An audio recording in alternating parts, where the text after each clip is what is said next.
In the middle of a frozen storm, one lonely roadside diner looked like the perfect place to survive the night. But behind the warm lights and hot coffee, something dark was feeding on fear. The youngest workers moved like shadows, silent, careful, and already broken by something no traveler was meant to see. Then a former Navy SEAL walked in with his loyal German shepherd, and the dog sensed the truth before anyone spoke it. What they uncovered was not just cruelty, but a silence so deep it had become part of the walls. And on that night, faith, courage, and instinct came together to break what evil thought it owned. Before we begin, tell me where you're watching from, or share your thoughts after the story. And please like and subscribe to help this channel reach 1,000 subscribers so I can keep bringing you more powerful stories. The storm did not arrive with violence. It came the way dread sometimes came into a man's life, quietly, steadily, covering everything he thought he understood until the world no longer looked like itself. Snow moved across the high desert in long white sheets, driven low and slant by a wind sharp enough to make steel feel brittle. The highway had been visible 10 minutes earlier. Now it was little more than a pale suggestion between drifts, half erased beneath the gathering night. Out beyond the road, the land stretched empty and immense, a frozen plateau of scrub, rock, and black fence posts vanishing into the white. Asher Vale drove with both hands steady on the wheel. At 43, Asher had the kind of face weather and memory had both worked on for years. He was a tall man, a little over 6 feet, built lean rather than broad, with the compact, efficient strength of someone who had spent a lifetime teaching his body not to waste motion. His jaw was square and clean-shaven, his cheekbones pronounced, his skin fair but roughened by cold climates and too many winters faced without complaint.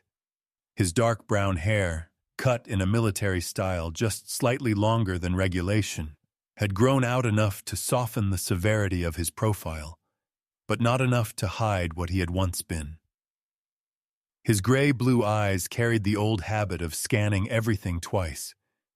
He wore a worn olive-gray tactical shirt under a weathered jacket, old earth-brown combat pants faded at the knees, and military work boots that had crossed too many places where decent men learned to stop asking why evil existed and start asking what had to be done about it. Beside him sat Rook. Rook was a German shepherd in the prime of working age, somewhere between 4 and 5 years old, with a lean, muscular frame and a yellow-black coat darkening across the back and shoulders like smoke over gold. His ears stood alert even when he appeared still. His amber-brown eyes were intelligent, without softness, but there was loyalty in them so complete it could feel holy in the right light. An old brown leather collar sat against the thick fur of his neck. Rook had the calm of a dog that did not panic, because panic had never once improved an outcome. Asher trusted him the way some men trusted instinct and others trusted prayer. Tonight, he trusted both. The neon sign appeared through the storm so suddenly it felt less discovered than granted. Diner. 2 letters flickered weakly. The whole sign hummed with a tired electrical ache. The building below it sat squat and lonely at the edge of the highway, its windows glowing dim amber against the white dark. A scattering of trucks and old pickups occupied the lot, each one half buried already, as if the storm had begun claiming them for itself. Asher pulled in slowly. For a moment, he stayed behind the wheel, engine idling, watching the place.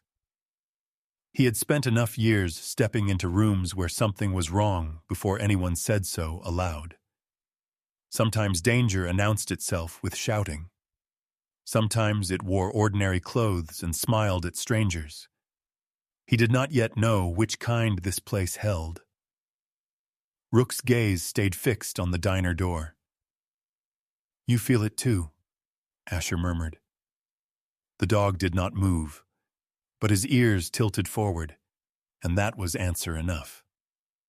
Inside, the diner was warm in the way a place can be warm without being comforting. Heat came from old vents that breathed unevenly. The air smelled of burnt coffee, fryer oil, wet wool, and snow melting off boots. Fluorescent lights buzzed overhead. A jukebox in the corner glowed red and blue without playing anything. There were half a dozen customers scattered through the booths.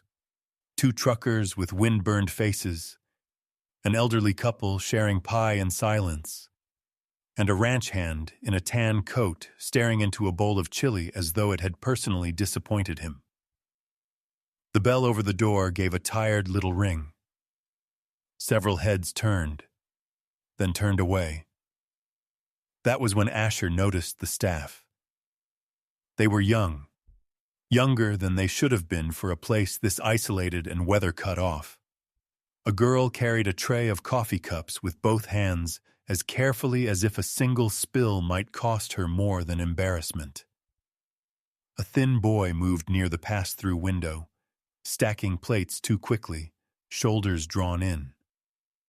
Another worker, barely more than a shadow in a dishroom apron, vanished through a swinging door with the hurried posture of someone trying to avoid being called back.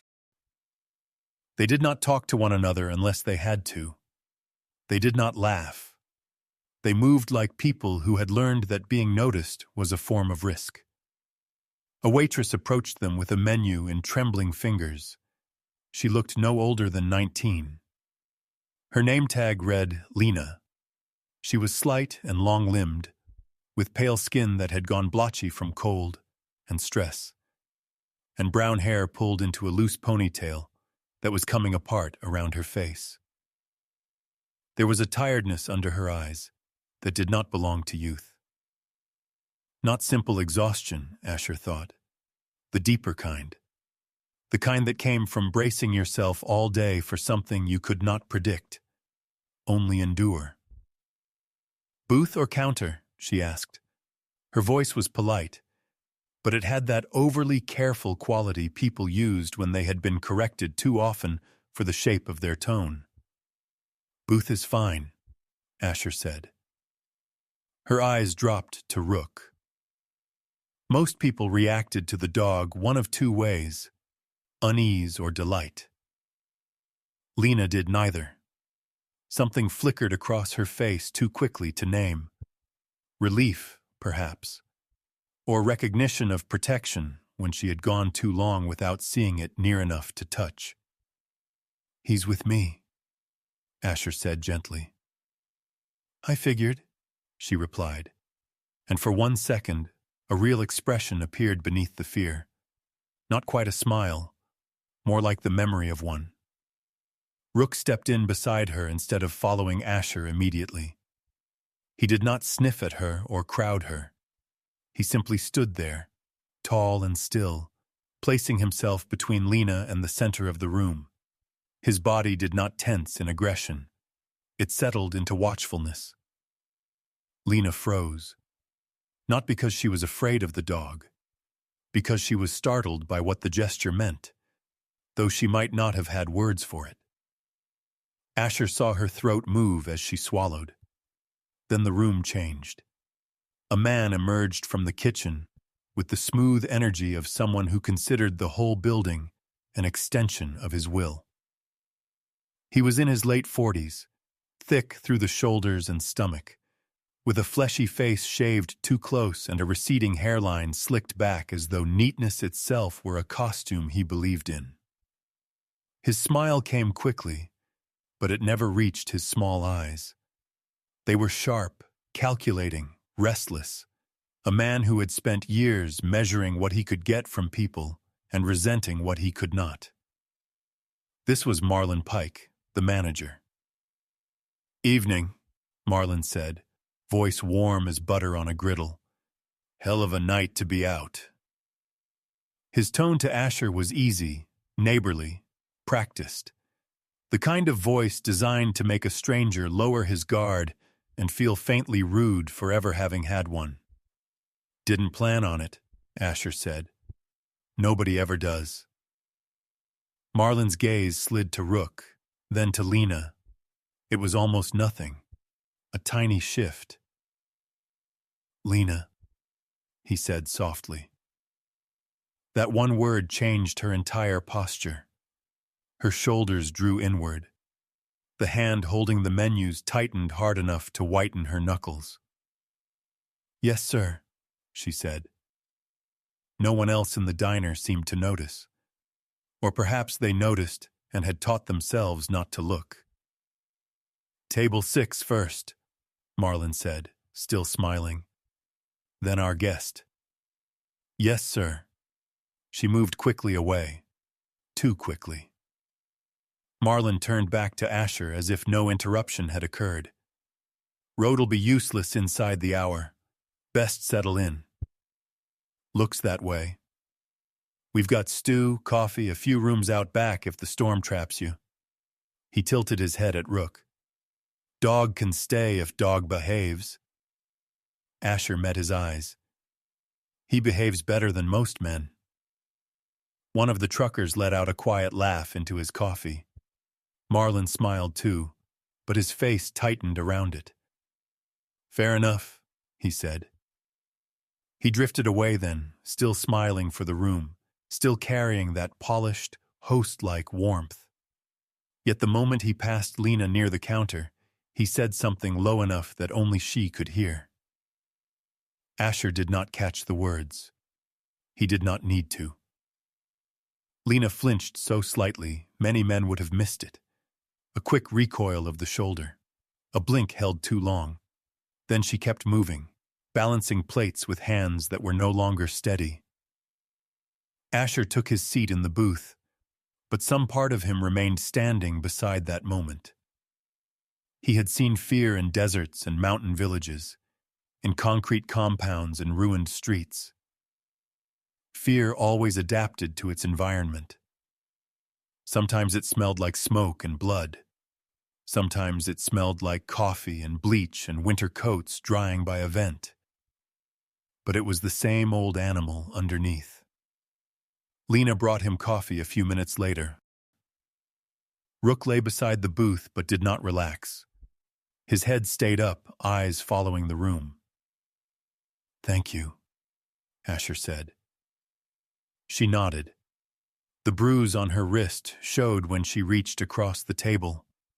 It was half hidden under the cuff of her uniform sleeve, yellowed at the edges, darker toward the center. Not fresh.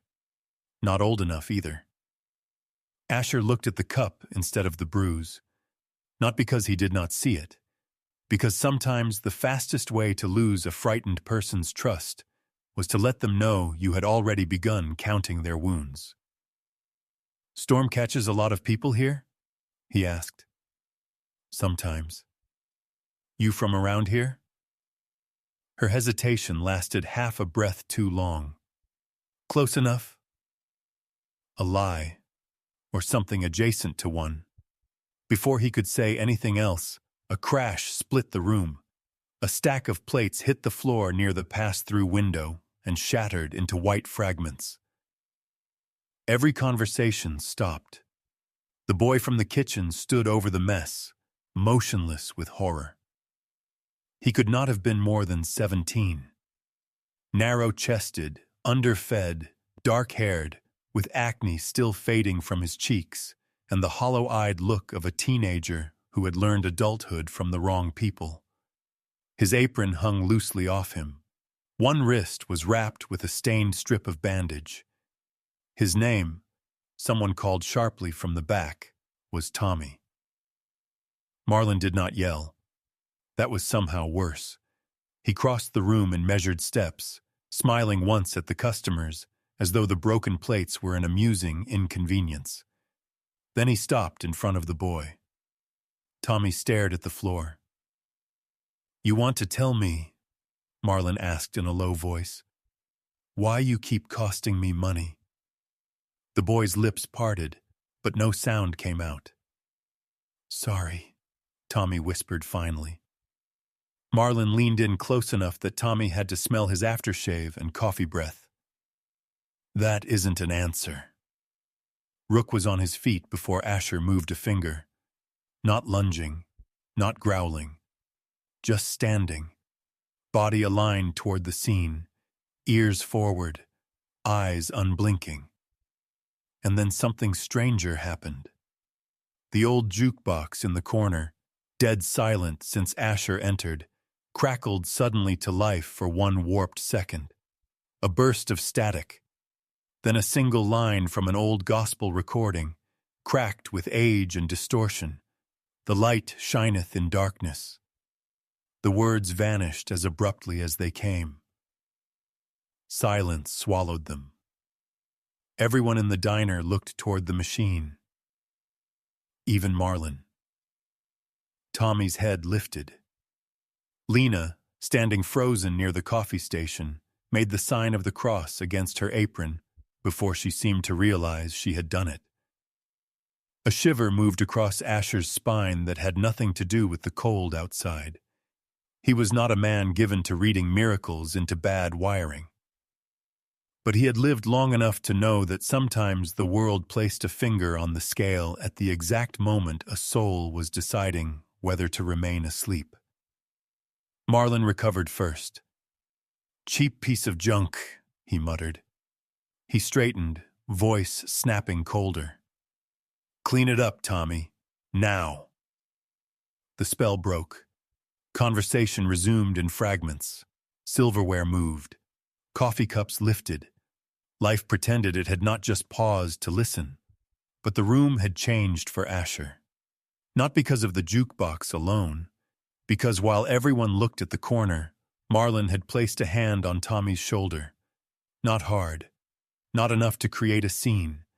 Just enough for the boy to blanch like prey under a claw. Asher sat back down slowly. Lena came to sweep the broken pieces with Tommy. Their hands worked in silence. Neither one looked at Marlin. Neither one needed to. Asher stared out the window where snow lashed itself against the glass in wild white ribbons. He had planned on coffee, food, and waiting out the storm. Nothing more. A man could spend a lifetime learning to mind only the battles assigned to him. But there were moments when God, or conscience, or memory, refused to honor those arrangements. He looked down at Rook. The dog looked back, then toward Lena, then toward the kitchen door through which Marlin had disappeared. A map. A warning. A question. Asher lifted his coffee, though he no longer tasted it. Sometimes seeing was the beginning of responsibility, and sometimes, once a man had truly seen, walking away was no longer travel. It was surrender. Asher Vale stayed, not because the storm worsened, though it did, thickening the air outside until the world beyond the diner dissolved into a pale, shifting void, but because something inside him had already crossed a line he could not uncross. Men like Asher learned early that danger rarely announced itself with clarity. It revealed itself in patterns, in small repetitions, in things that happened just often enough to feel wrong, but not loudly enough to be called out. So he did what he had always done. He watched. Morning did not arrive so much as it replaced darkness with a dull gray light that pressed itself against the diner windows. The storm had not passed.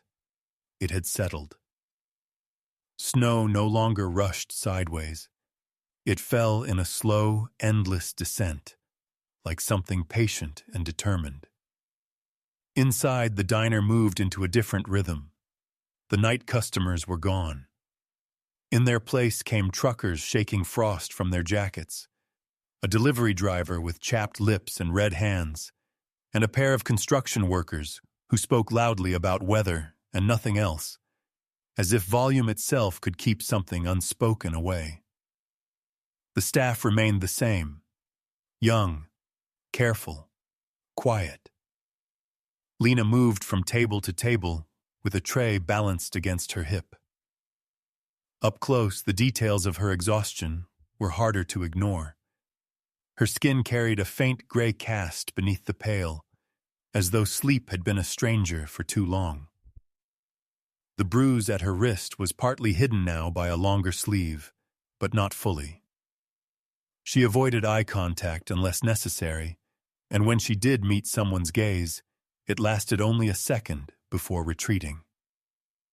Tommy worked near the back again, shoulders hunched, movements too fast, too deliberate, like a boy trying to complete tasks before anyone had the chance to notice him doing them wrong.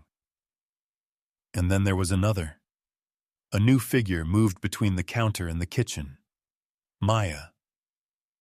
She looked to be in her early 20s, a little older than Lena, with a sturdier build and a kind of worn resilience that had not yet been broken, but had been tested often. Her dark hair was braided tightly down her back, practical rather than styled. Her skin was olive-toned, marked faintly by small scars near one wrist. Old, healed, but not forgotten. Her eyes were sharp, observant, and unlike Lena, she did not always look away. Maya moved efficiently, speaking little, but when she did, her voice carried a quiet steadiness. She was not unafraid. But she had not surrendered to fear completely. Asher noticed that. He noticed everything. He took the same booth as before. Ordered coffee, then eggs, then more coffee. Not because he was hungry, but because it gave him time. Rook lay beside him at first, but the dog never truly rested. His ears tracked movement before it happened. His gaze shifted not toward noise, but toward tension. The tightening of shoulders, the shift in breathing, the invisible ripple that passed through a room when one person's presence changed the air for everyone else. And every time Marlon Pike entered the main room, Rook noticed first. Not by sound, by reaction. Lena's posture changed. Tommy slowed. Maya's eyes flicked up, measuring distance, exit, possibility. Rook rose once, just slightly, muscles tightening beneath his coat. Not aggression, recognition. Asher followed that recognition with his own eyes. Marlon moved through the diner with the same practiced ease as the night before. He greeted customers by name when he could. He laughed easily. He touched shoulders, leaned close, performed familiarity like a man who understood that control was easiest when people believed they were comfortable. But he never stayed long in one place. He circulated, watched, corrected. At one point, a delivery driver left early, slamming the door against the wind. As the bell rattled, Marlon's smile vanished for half a second. His face hardened, not in anger, but in calculation, before the mask returned. Asher filed that away. Later, when Lena passed by with a fresh pot of coffee, he spoke quietly. "You've been here long?" She hesitated. The question itself seemed to weigh more than it should. "A while," she said finally. Her voice was neutral, but her fingers tightened around the handle of the pot. "You from around here?" he asked. Again, that half-second pause. No. Not a full answer. Not a lie either. Just enough truth to move on. Asher nodded, letting the silence sit. People told more in what they didn't say than what they did. Behind her, Maya watched the exchange. Not suspicious, not protective, just aware. Asher began to see the pattern more clearly as the hours passed. It wasn't chaos, it was structure. Lena and Tommy were always assigned the longest shifts. Maya worked fewer hours, but her tasks were heavier: stocking, lifting, cleaning the areas customers never saw. The youngest workers rotated through the least visible spaces: storage, dish room, back hallway. Isolation. Marlon rarely raised his voice. When he did, it was brief, controlled, almost theatrical. Most of his influence came from proximity, leaning in too close, speaking too softly, forcing the other person to step into his space just to hear him.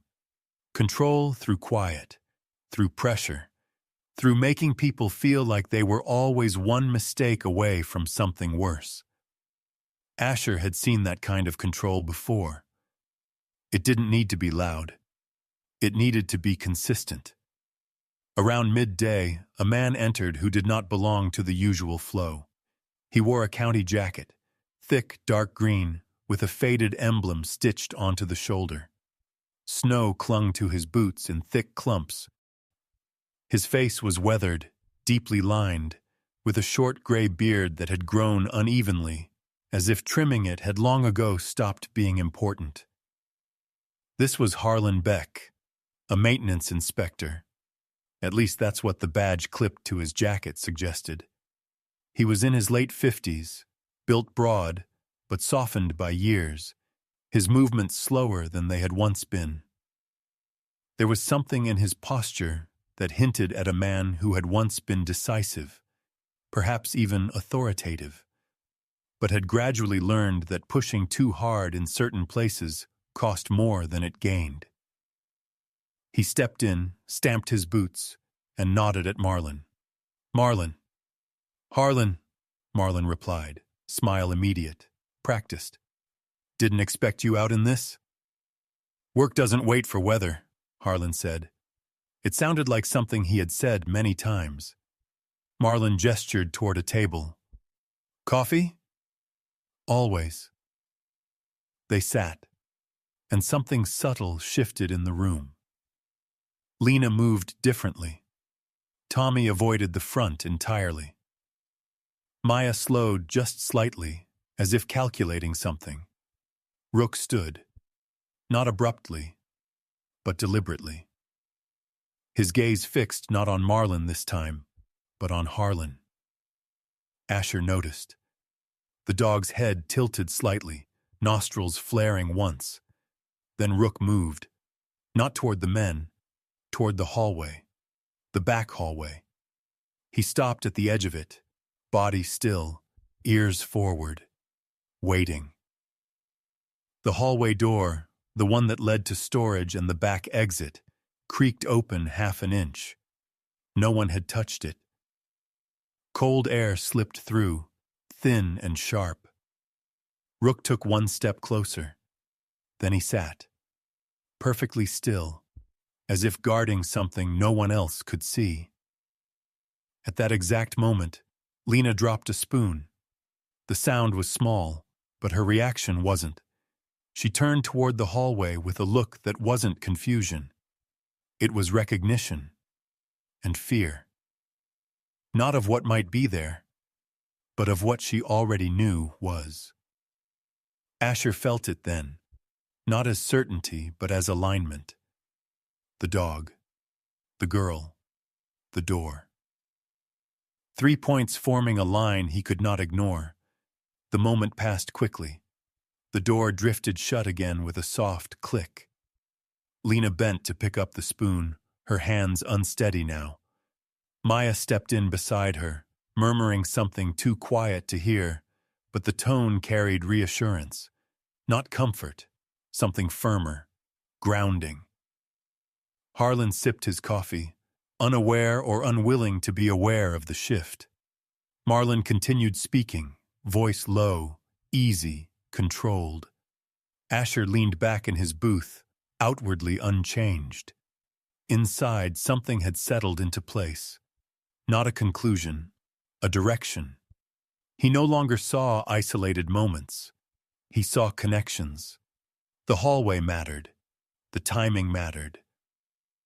The way Lena reacted, not to the noise but to the space, mattered, and Rook had known before any of it happened. Later, when the lunch crowd thinned, Asher stepped outside briefly. The cold hit hard, immediate, clean. Snow covered everything now. The tracks from the morning were gone, erased completely. The world had reset itself into something quiet and unforgiving. He stood there for a moment, breathing in air that burned his lungs. There had been a time when he would have walked away. Not out of indifference, out of discipline.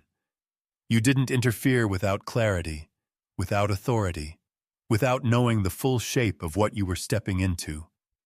But there had also been a time when he had watched something unfold, told himself it wasn't his place, and carried that decision longer than any wound. Some lessons didn't fade. They settled, waited, then spoke again when the conditions were right. Asher exhaled slowly, watching the breath vanish into the storm. Inside, through the fogged glass, he could see Lena moving between tables, Tommy at the back, Maya near the counter, and Marlin, always moving, always watching. Asher turned back toward the door. Rook stood on the other side before he even opened it, waiting, not restless, ready.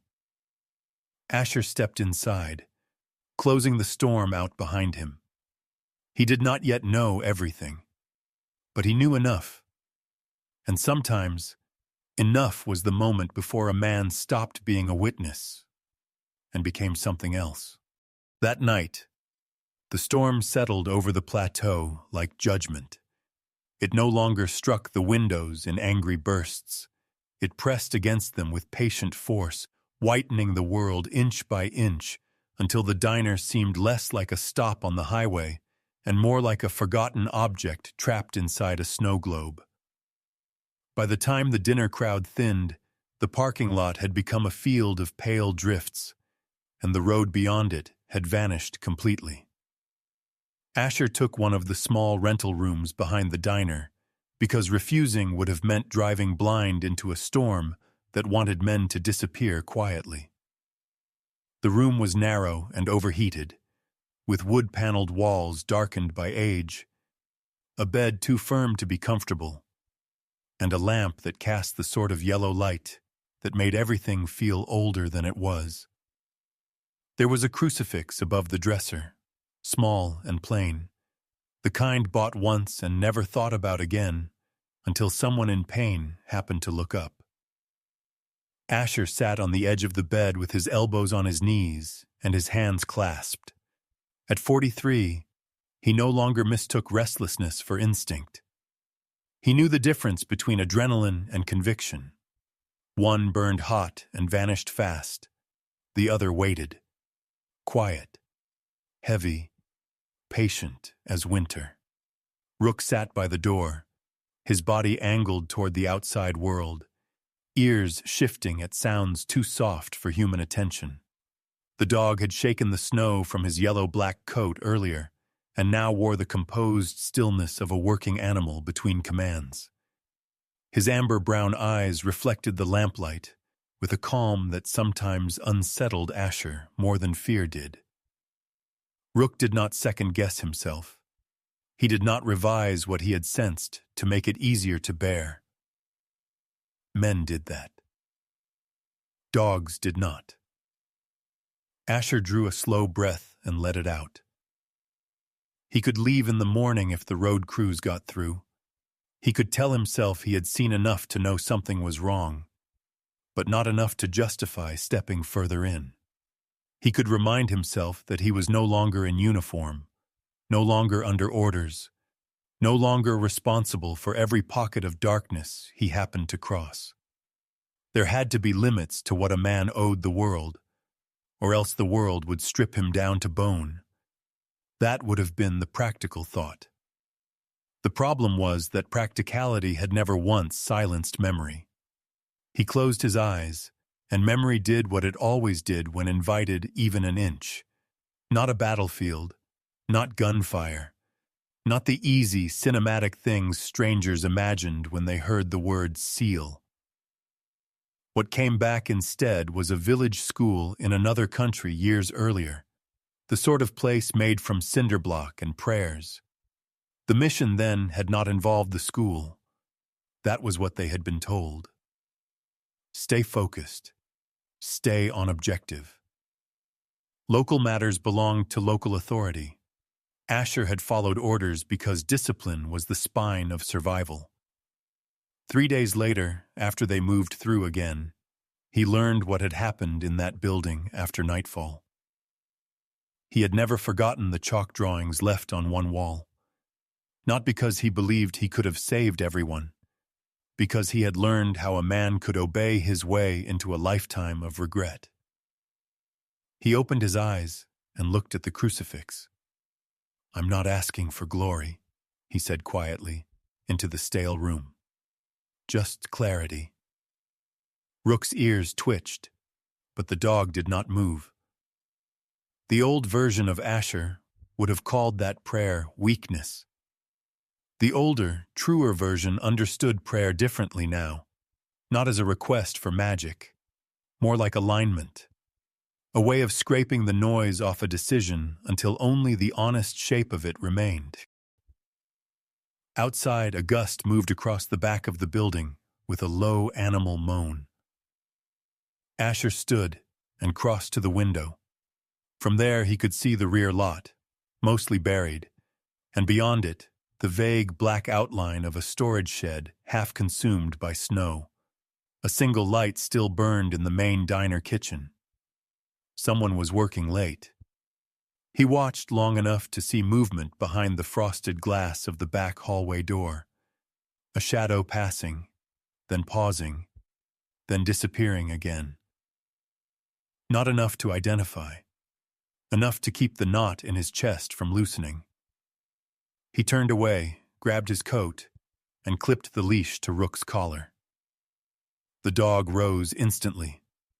They went back through the connecting walkway toward the diner, where the air smelled now of bleach, coffee gone bitter on hot plates, and tired grease. Closing time had stripped the place of its performance. No customers, no laughter to fake, no clatter to disguise what mood really ruled here. Maya was wiping down the counter. Up close under harsher light, she looked more worn than she had earlier. The strength in her was still there, but fatigue had settled into the corners of her face. She was a woman in her early 20s who had learned to conserve energy the way other people conserved money. Her dark braid had loosened, and a few strands of hair stuck to her temples with sweat. Her jaw was set in that firm, unreadable way people develop when they become the calmest one in a hard place by necessity rather than nature. "You still serving coffee?" Asher asked. Maya glanced toward the kitchen before answering. "If you don't mind what's been sitting too long." "I've had worse." A faint, humorless smile touched her mouth. "I believe that." She poured from the pot and slid the mug toward him. Her hands were steady, but one knuckle was split and healing badly. Not fresh, not old. Another small thing added to a growing ledger. "Long day," Asher said. "That's one word for it." He let the silence rest for a moment. Pushing too hard on frightened people only taught them you were another kind of threat. "You look after the others," he said at last. Her eyes lifted to his then, sharply, measuring him. "Do I?" "You watch where they are, who's near them, when they disappear." For the first time, something open and almost fierce crossed her face. Not fear, recognition of being recognized. Before she could answer, the kitchen door swung open and Marlon Pike came through holding a clipboard. He looked freshly composed despite the late hour, as if control itself kept him from tiring. His shirt sleeves were rolled neatly to his forearms. His thick frame moved with the confidence of a man who believed the building answered to him, because enough people did. But his eyes sharpened when he saw Asher at the counter. "Couldn't sleep?" Marlon asked. "Road noise," Asher said. Marlon laughed lightly, though there was no softness in it. "In a storm like this? Guess I'm adaptable." Marlon set the clipboard down. "You military?" There it was. The question had been coming. "Used to be." "I thought so." Marlon's gaze flicked to the boots, the posture, the old habits a man could smooth but not erase. "You carry yourself like someone who's had people listen when he talks." Asher sipped the burnt coffee. "Not always." Marlon leaned one hip against the counter. "Funny thing about leadership. People romanticize it. Truth is, most folks don't want freedom. They want structure, rules, someone to tell them what happens next." Maya kept wiping the same clean patch of counter. Asher set the mug down carefully. "Depends what kind of structure. The kind that keeps a place running." Marlon's tone stayed friendly, but the air around it cooled. "Kids come through here with bad habits, bad histories, no discipline. They need hard edges. World's not gentle. Better they learn that here than out there." He nodded toward the black windows as though the storm itself were making his argument for him. That, Asher thought, was the oldest trick cruelty knew, calling itself necessity. "I've met men who said worse things in nicer words," Asher replied. Marlon's smile thinned. Then Lena appeared from the back, carrying a bus tub full of silverware. She looked exhausted in the dangerous way, as if weariness had passed through the body and begun taking pieces of the spirit with it. The loose brown hair around her face had fallen further free, and there was a red mark near the side of her neck, half hidden beneath her collar. Not dramatic, not explainable either. She saw Asher, then Marlon, and her steps altered immediately, becoming more careful, more precise. "Take that to the dish pit," Marlon said without looking at her. "Yes, sir." Her voice was nearly gone. Rook, who had been lying under the counter stool, stood and turned toward her. Not blocking, not crowding, just watching with a focus that made Lena's expression flicker with something close to pain. She carried the bus tub through the swinging door and vanished. Marlon's eyes followed the dog. He gets attached quickly. He notices what matters.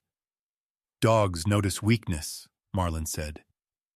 "No," Asher said. "Predators do." Maya stopped wiping. The room went still enough to hear the refrigeration unit kick on in the back. Marlon's face did not change much. That made it worse. A man who lost his temper easily could be understood. A man who held it carefully like a blade was something else. Then he smiled again. "Get some sleep, Mr. Vale." Planning on it, Marlon took the clipboard and walked away. Only after the kitchen door shut did Maya release a breath. "You shouldn't bait him," she said quietly. "I didn't." "Yes, you did." Asher almost smiled. "Fair." She shook her head, but there was a tired kind of admiration in it. The kind people felt when they knew something was reckless and good at the same time. "Why are you really still here?" she asked. He could have lied. Men did that when truth risked intimacy. Instead, he said, "Because I've seen the look in rooms before, the room admits what it is." Maya stared at him a long moment. "Then don't make promises you can't keep." It was not a challenge. It was the voice of someone who had been left with the consequences of other people's courage before. Before Asher could answer, a sound rose from the back corridor. Not a shout, a muffled cry. Too brief to name, too human to dismiss. Maya went rigid. Rook spun toward the hallway and held there, every line of his body awake. What happened next lasted perhaps 3 seconds, yet it divided the night into before and after. From somewhere beyond the swinging door, a small silver cross slid across the linoleum and stopped at Asher's boot. It had come hard enough to travel several feet, as if torn loose in motion. Lena appeared an instant later in the doorway, empty-handed, her face white as the snow outside. She saw the cross on the floor and stopped breathing for one naked, helpless second. No one spoke. Not Marlon, not Maya, not Asher. Rook lowered his head and nudged the cross once with his nose, as gently as if he understood it was not jewelry now, but testimony. Lena's eyes filled without a tear falling. Then she bent, picked it up with shaking fingers, and whispered, "Thank you," though it was impossible to tell whether she meant the god she had nearly dropped, or the fact that someone had witnessed the moment at all. The spell broke when the fryer hood rattled somewhere in the kitchen. But Asher felt the truth of that small object settle in him like iron. Not proof enough for the law, more than enough for the soul. After that, no one tried to speak casually. Maya sent Lena to the front register with an excuse about receipts. Lena obeyed, moving as though each step had to be negotiated with the floor. Asher did not stop her. She was too near breaking, and broken people deserved space before questions. Instead, he sat with the coffee cooling between his hands and let the room reveal itself through what it no longer hid well. Maya's eyes had changed. Some internal argument in her was ending. She came back to the counter after a few minutes and said, very softly, "He keeps the timesheets in the office." Asher looked at her. She kept her face turned toward the coffee machine as though commenting on its noise. "Sometimes he changes them after people sign." A beat passed. "That legal?" he asked, though both of them knew the answer. Her mouth tightened. "You know it isn't. That office lock simple?" Another beat. Then, "Cheap." He nodded once. Nothing more. They were not allies yet, not fully. But something had shifted. Fear was still in the room. So was caution. Yet beneath both, a different current had begun to move, the first dangerous stirrings of trust. When Asher finally rose to leave, the diner seemed smaller than before. Not safer, just more defined, like a thing taking shape under tracing paper. At the register, Lena was counting bills with hands that still trembled slightly. She looked up as he approached. Her eyes moved to Rook, then back to Asher. "Sorry," she said unexpectedly. "For what?" "For him seeing." Her voice was barely audible. "Dogs don't usually look at me like that." "How do they look?" "Like I'm not invisible." The words landed harder than they should have. Asher reached for his wallet, paid for the coffee he no longer wanted, and said, "You're not." She swallowed and gave the tiniest nod, as if agreement itself felt dangerous. Outside the room, the storm went on with its ancient patience. Inside, the night staff returned to their tasks. Maya wiped. Lena counted. Somewhere in the back, Tommy moved carefully among dishes and heat and watchfulness. Asher stepped into the narrow hallway leading to the rental rooms, Rook beside him. He had asked for clarity. What he had now was not a plan. Not yet. It was something more difficult and more binding. A line inside himself had finished being drawn. And once a man knew the exact shape of what he would hate himself for abandoning. Sleep became a very small concern. Observation became a mission the moment Asher stopped pretending he was only waiting out the storm. By the second evening, the diner no longer felt like a temporary shelter with a bad atmosphere. It felt like a structure built to keep certain truths in place. The fluorescent lights still buzzed. The coffee still burned at the bottom of the pot. The old heater still clicked and shuddered before pushing out stale warmth. But now Asher could feel the machinery beneath the surface. Not electrical machinery, not plumbing, but the human kind. The kind made of fear, timing, debt, and silence. He had known systems like that before. In the teams, men were taught that chaos usually hid a pattern. If something happened once, it might be luck. If it happened twice, it might be coincidence. But if it repeated under pressure, in the same shape, around the same people, it was structure. And structure could be mapped. So he mapped it. He did not sit in one place all day anymore. He shifted booths. He stepped outside when the weather eased just enough to make movement believable. He took his coffee slowly. He watched the clock above the pie case. He noted who worked the front when customers were heavy, who disappeared when the rush thinned, who came back pale, who kept their eyes down afterward. Lena's shifts stretched longest. She opened and closed more often than anyone else. Her face carried the soft collapse of someone who had stopped expecting kindness, but had not yet stopped needing it.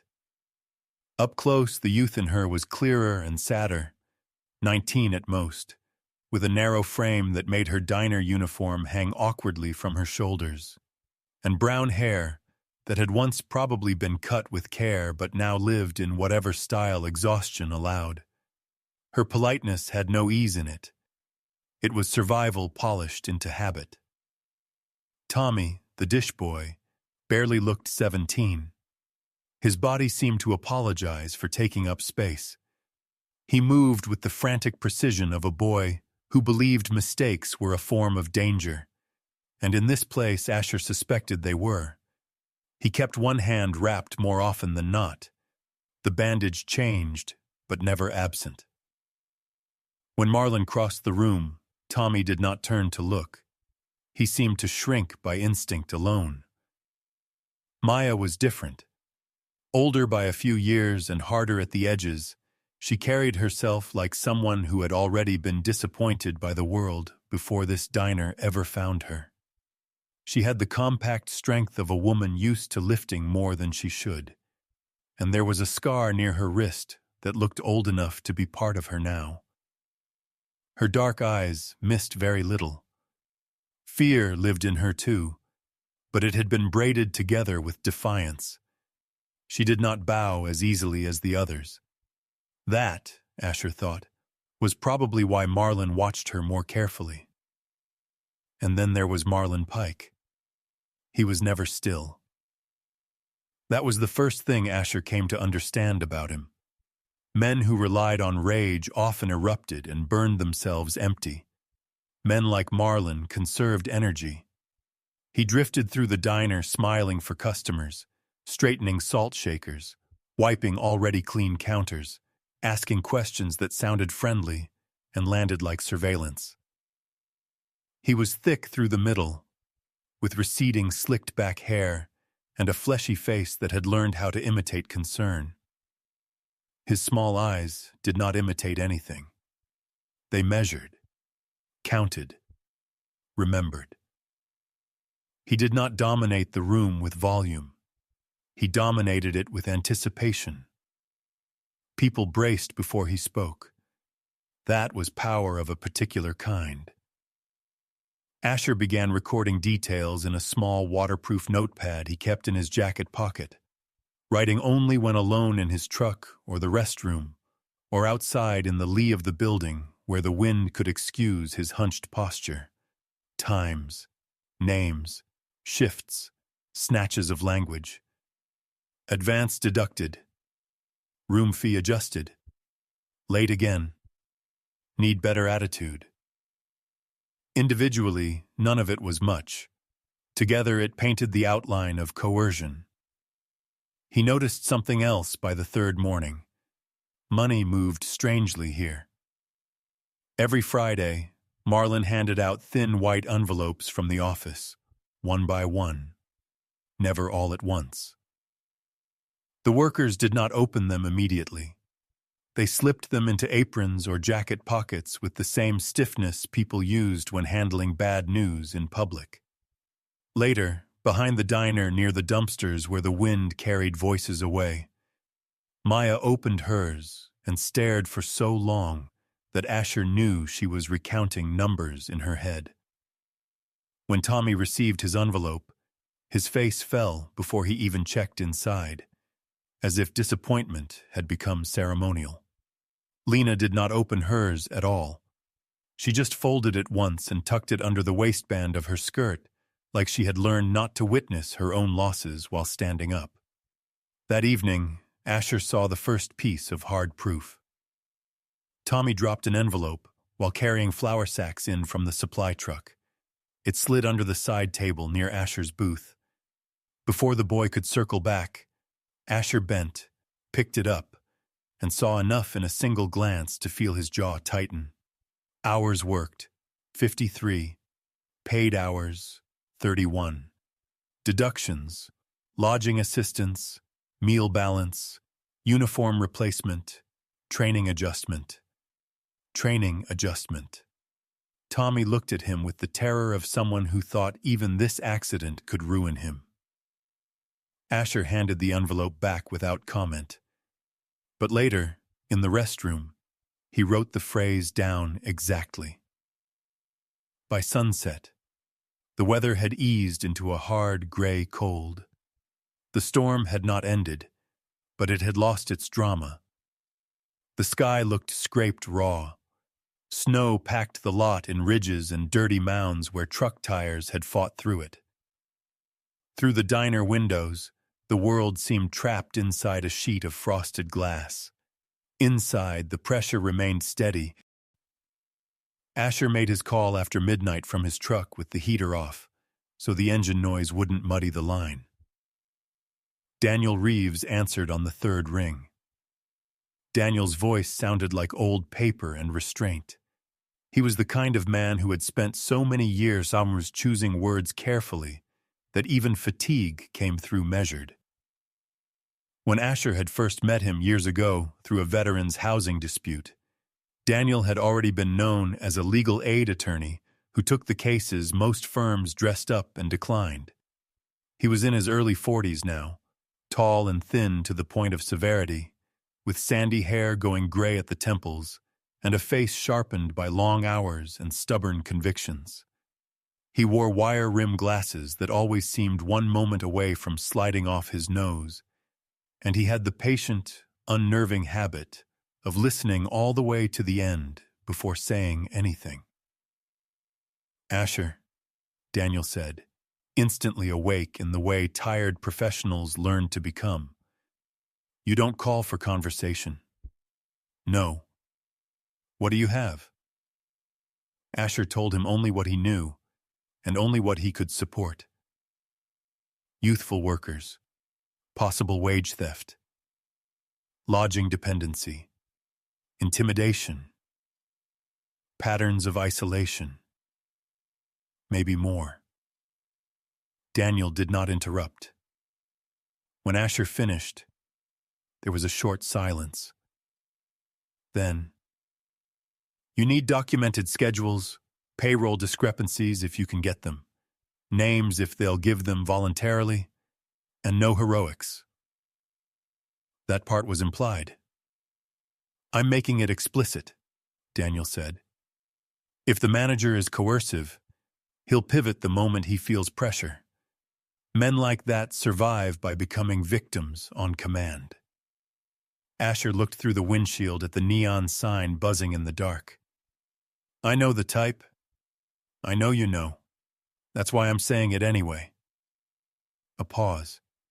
Then Daniel's voice softened by half a degree. You're not alone in this one. Send me what you can. I'll start building the frame from this side. That mattered more than Asher expected. He ended the call and sat in silence for a minute, gloved hands loose on the wheel. Rook, in the passenger seat, watched him with the calm attention of a creature who did not understand legal strategy, but understood the shift in a man's breathing when burden had met purpose. The next call took longer to make. Sheriff Nora Bell answered with the clipped caution of someone used to late-night calls meaning trouble. Her voice held no warmth at first, only function. Nora was 46 and built like a woman who had spent half her life standing in doorways other people hesitated to cross. Broad-shouldered, upright, with chestnut hair pulled back in a no-nonsense knot, streaked at the edges with early silver. She had a face weathered by wind, long shifts, and disappointment. Her features were strong rather than soft. Firm mouth, straight nose, eyes the color of cold river stones. People likely mistook her reserve for hardness. Asher knew better. Reserve was what decent people developed when sentiment had been punished too often in public work. He gave his name. She remembered it after a moment from a winter search and rescue overlap years ago. That was a long time ago, she said. Not long enough. What's going on? He told her less than he told Daniel, because law enforcement needed facts, not instincts. He gave her the practical spine of it. Vulnerable workers, suspicious payroll deductions, signs of coercion, and reason to believe the manager maintained control by making employees financially dependent and afraid to speak. When he finished, she exhaled once through her nose. You have evidence or concern? Concern with beginnings of evidence. That puts me in a narrow lane. I know. Another pause. Then she asked, Are the workers minors? At least one might be 17. Might isn't enough. No. Nora was quiet long enough that Asher imagined her at a kitchen table with a legal pad, writing in block letters while coffee cooled beside her. Send me times. Names if you get them. Vehicle plates if anyone's staying on site. And don't corner anybody into talking. Fear makes bad witnesses. That told him she was listening seriously now. You'll look? I said send it. It was not a promise. It was as close to one as she was willing to give before facts earned it. Asher pocketed the phone and sat back. Outside, wind skated powder across the lot in thin silver snakes. He did not feel triumphant. He felt steadier. No lone hero. No grand gesture. Just the first pieces of a net being tied knot by knot. The next afternoon, during the lull between lunch and the slow build toward dinner, Rook did something he had not done once since they arrived. He left Asher's side without command. Not running, not agitated. Simply rising from the booth and walking with deliberate calm toward the far end of the diner, where a narrow corkboard hung beside the payphone. At first, no one noticed. Then Maya did. Then Lena. Rook stopped below the board and stared up. Pinned there among faded business cards, local towing numbers, and church flyers was a torn sheet of lined paper written in blue ink. Most of it was covered by a coupon advertisement, but one line remained visible. If you need help and can't ask. The rest had been ripped away. Lena went white. Maya crossed the floor so fast the movement almost betrayed panic, snatched the paper down, and folded it into her apron before Marlin emerged from the kitchen. Rook did not bark. He simply turned and came back to Asher, gaze clear, as if he had only pointed at something a man was finally meant to see. For one suspended second, Asher felt it, that strange tightening in the chest when coincidence begins to resemble mercy. Not miracle, not yet, but intention. Dinner hour came heavy. A family in a snow-caked SUV crowded into the center booth. 2 linemen ate standing up near the register. A ranch couple argued quietly over money. The rhythm of plates and orders filled the room, but beneath it, Asher sensed a new thread of tension. Maya barely looked at him after the corkboard incident, which told him she knew he had seen. Lena's hands shook twice while pouring coffee. Tommy disappeared into the office and came out red-eyed. Marlon smiled through all of it. That, more than anything, made him dangerous. A cruel man who enjoyed being cruel was one thing. A cruel man who believed he was running a business, preserving order, teaching gratitude. That kind could sleep at night. That kind could do damage for years. Asher noted license plates in the lot from the bathroom window. He timed how long workers disappeared from the floor. He caught a glimpse of a ledger on the office desk when Marlon left the door half open. A ruled notebook with columns of names and initials beside dollar amounts that did not appear on any printed payroll stub. Not enough to seize. Enough to confirm. When Lena brought his check near closing, Asher spoke without looking directly at her. "You don't owe anybody here your silence." Her breath caught. For a second, he thought she might walk away. Instead, she set the check down and said, almost inaudibly, "Sometimes silence is the rent." Then she moved on. Asher sat with those words long after the coffee had gone cold. Sometimes silence is the rent. That was it. The whole architecture reduced to one sentence. By the time the last customer left, the neon sign outside buzzed against a sky gone black again. Snowmelt dripped from the eaves and refroze in glassy spears. The diner's warmth had thinned into something stale and exhausted. Asher rose, paid in cash, and stepped toward the door. Rook paused once near the hallway leading to the back offices, not stopping, not staring as he had before, only lifting his head as if scenting the shape of fear that lived there. Then he followed Asher into the night. The cold hit hard, honest, cleaner than anything inside. At the truck, Asher took out the notepad and added the last pieces from memory. Partial message on board. Hidden ledger. Phrase from Lena. Daniel contacted. Nora listening. He shut the notebook and looked back at the diner. Behind the fogged front windows, shadows still moved. Young ones, tired ones, watched ones. The pattern was no longer a suspicion. It was a structure. And structures, once seen clearly, could be broken. It did not begin with a plan. Plans belong to the clean version of a mission, the version men wrote on paper before weather, fear, and human weakness bent every line into something else. What began that night was smaller than a plan and far more dangerous. A delay, a closed door, one choice made by the wrong man under the illusion that no one was left watching. By evening, the storm had returned with fresh cruelty.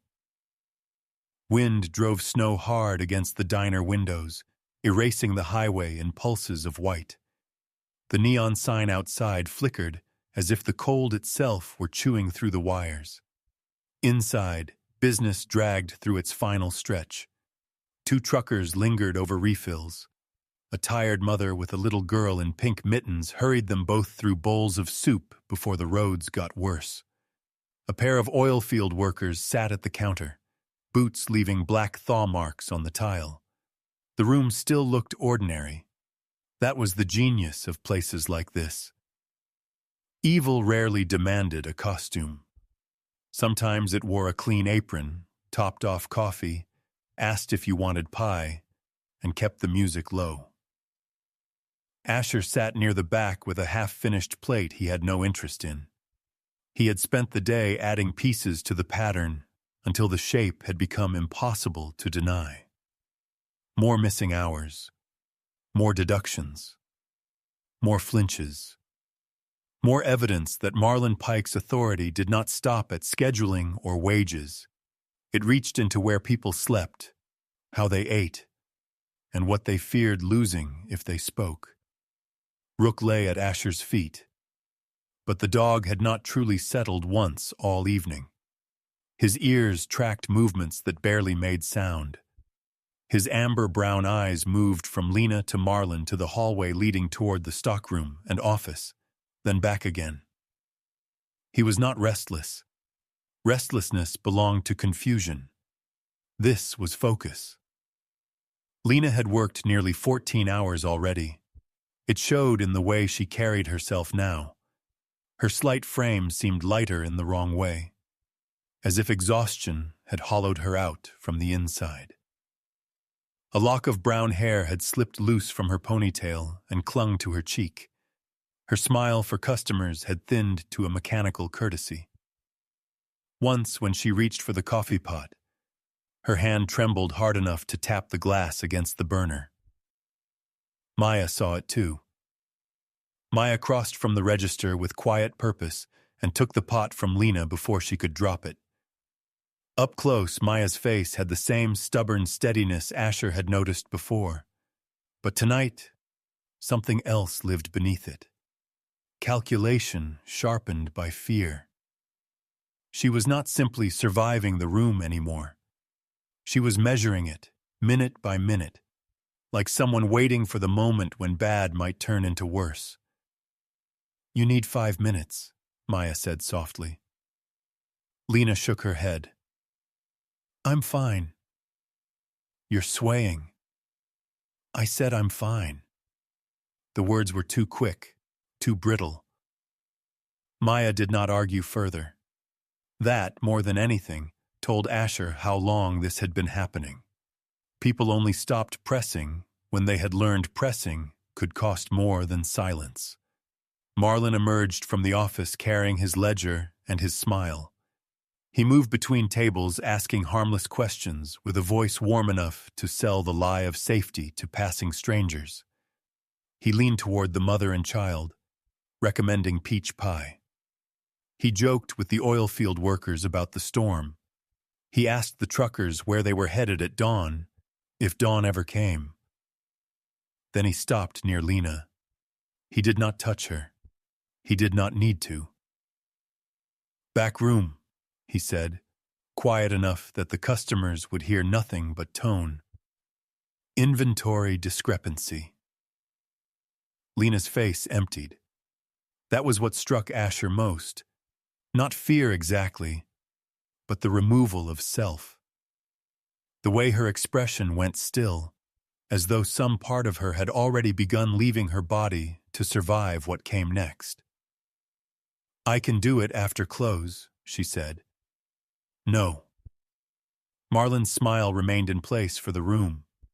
His eyes did not. "Now." Maya looked up from the register. For 1 second, the two women held each other's gaze. It was a silent exchange, but not an empty one. "Don't go," one look said. "I have to," said the other. Lena set down her order pad. Her fingers missed the edge of the counter the first time. Then she walked toward the back hallway. Marlon followed. The door swung shut behind them. No one in the diner called her name. No one asked a question. Even the customers seemed to feel something without understanding it, because the room grew subtly quieter. Forks moved more carefully. Voices dropped. The little girl in pink mittens looked toward the hallway, then buried her face against her mother's arm. Rook stood. He did not bark. He did not lunge. He simply rose in one smooth motion and faced the closed door with a stillness so complete it seemed louder than any growl. The fur along his shoulders lifted, not fully, not in attack, but in warning. Asher had seen that posture before in places where seconds mattered. His own pulse slowed, not because he was calm, because training, when it was real, did not speed a man toward chaos. It clarified. He glanced once across the room. Maya had gone pale. Tommy had frozen mid-step near the dish station. His wrapped hand clutched tight around a stack of plates. The oil field workers kept eating, unaware. The mother hurried her daughter toward the register. Asher stood and crossed to the counter. "How long?" he asked Maya under his breath. She stared at him. At first, she pretended not to understand. Fear had taught them all to survive by misunderstanding dangerous questions. "Asher," she whispered, barely moving her lips. "Sit down." "How long?" Her eyes filled, not with tears, but with the pressure of holding them back. "Sometimes 10 minutes," she said. "Sometimes more." That was enough. Asher took out his phone. He did not dramatize the movement. No sudden motions. No hard stare toward the hallway. Men like Marlin thrived on escalating emotion because panic blurred facts. Facts were what mattered now. Sheriff Nora Bell answered on the second ring. "You have something?" she asked immediately. "Yes." His voice remained flat, controlled.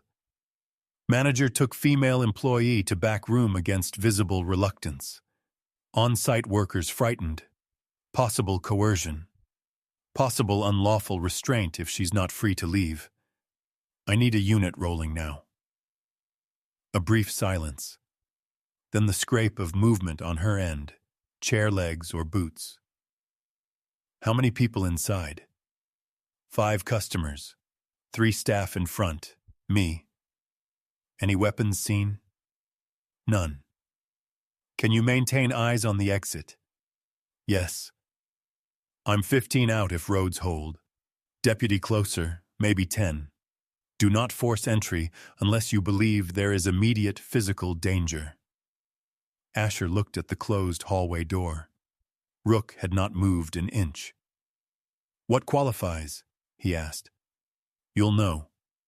The line clicked dead. He slipped the phone back into his pocket. Maya stared at him, breathing hard through her nose. "You called the sheriff?" "Yes." "You shouldn't have done that. You wanted me to do nothing?" Her jaw tightened. "You don't understand how this works." "Then help me." A bitter little laugh caught in her throat. "Help you? You think he's alone in this? You think one badge changes anything?" Tommy took one step closer from the dish station, eyes huge in his thin face. He looked younger than ever under the fluorescent lights, a boy wearing fatigue like an adult coat 3 sizes too big. "He keeps the room keys," Tommy whispered. Maya shot him a look, but it was too late. The truth was out. "What room keys?" Asher asked. Tommy swallowed. "The cabins." So that was it. Not just wages, not just shifts, housing, control that extended beyond the diner walls. "How many workers stay there?" Asher asked. Tommy's throat moved. "All of us." The answer landed like a blade laid flat on a table. No flourish. Just cold fact. Outside, the wind slammed snow against the glass again. Inside, time stretched. Then it happened. A sound. Not a scream. Not a crash. A sharp thud from the back, followed by the scrape of something dragged half an inch and stopped. Rook's head lifted higher. Every muscle in his body tightened into readiness. And in that suspended second, the little girl in pink mittens, still near the door with her mother, looked straight at Asher and asked in a voice small enough to cut through the whole room, "Why is that girl scared?" No one answered. The mother pulled her close, ashamed of the question, the way adults often were ashamed of children for saying the true thing out loud. But something changed when she said it. Not in the facts. In the air. The lie of normal could not fully survive a child naming what every adult had chosen not to. At the exact moment the diner fell into that terrible hush, the bell above the front door gave a single ring. No one had entered. The wind had not hit it. It rang once, clear and bright, and then stopped. Rook turned his head toward the sound, then back toward the hallway, as if measuring two worlds at once. The place where help should come from, and the place where harm already lived. For one heartbeat, Asher felt an old sensation he had only ever known before impossible decisions. Not peace, not certainty, but the chilling clarity that arrives when conscience and timing lock together like two halves of a blade. He did not know why the bell had moved. He only knew he was done waiting for permission from the room. The second thud from the back was louder. That qualified. Asher moved. Not fast in the way frightened men moved. Fast in the way trained men did. Economy first, force only where needed. He crossed the floor in 4 strides. Maya hissed his name, half warning, half prayer. Tommy flattened himself against the counter. The customers stared, confusion finally cracking into alarm. The hallway smelled of bleach, cardboard, and something metallic beneath both. The stockroom door was shut. Rook came to Asher's side without command, body low, silent, perfectly aligned. Asher hit the door with the heel of his palm. Locked. "Lena," he called, voice sharp now. "Open the door." Nothing. He hit it again, harder. From inside came Marlon's voice, too smooth, too quick. "Private business. Back off." Asher stepped back once and drove his shoulder through near the latch. The cheap frame splintered. The door flew inward. The room beyond was small and overlit, stacked with dry goods, cleaning fluid, paper towel boxes, and inventory shelves. Lena stood pinned between a metal rack and the wall, one wrist trapped in Marlon's grip. Her face was white with shock. One cheek was wet, not from blood, but from tears she had clearly hated shedding in front of him. Marlon turned, rage breaking through his carefully managed mask for the first time. Up close, it made him uglier. Not monstrous. Human.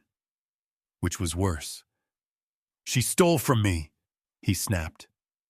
Lena shook her head once, hard. "Let her go," Asher said. Marlon laughed, but there was panic in it now.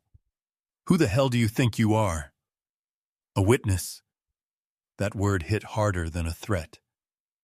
Marlon's grip tightened reflexively. Lena winced. Rook stepped forward one pace. He did not bark. He did not bare his teeth.